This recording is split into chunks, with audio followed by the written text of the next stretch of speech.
First, I will comment a little technical information about this manga.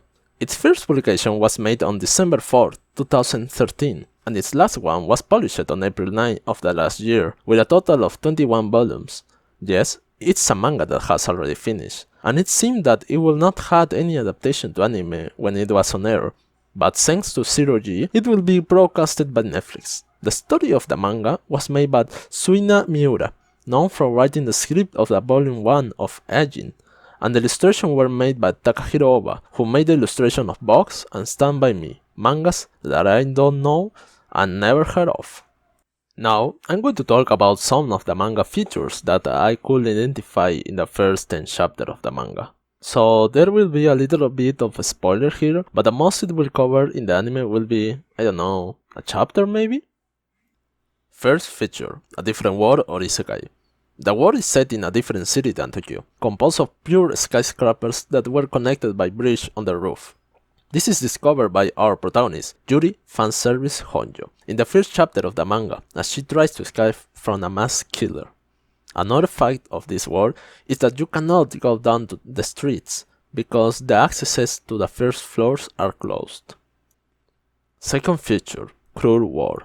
As I mentioned, as soon as the first chapter shows the death of Asahi at the hands of the masked man, this same guy tries to kill Yuri, but ends up failing from the skyscraper and committing suicide. This has a psychological impact on Yuri, who also feels the desire to escape from this cruel war, but since she is a broken and wants to see his brother, who fortunately or not is also in the war, she managed to continue with the desire to live.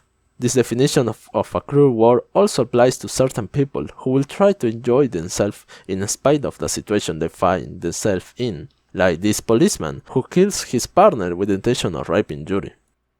Third feature, Suicide and Depression. Suicide is an act that will be present throughout the series along with depression.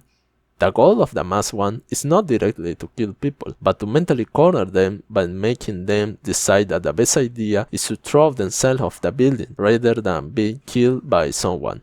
Only if the victim has a strong will to not decide to commit suicide, the masked man will kill them. Throughout the series, you will see people who will go into depression because they cannot get out of that war, and because they feel powerless or simply tired. This will cause some to make the decision to jump, or others to lie, cheat, betray, whatever is in their power in order to have hope of surviving. Fourth feature, The Secret of the War.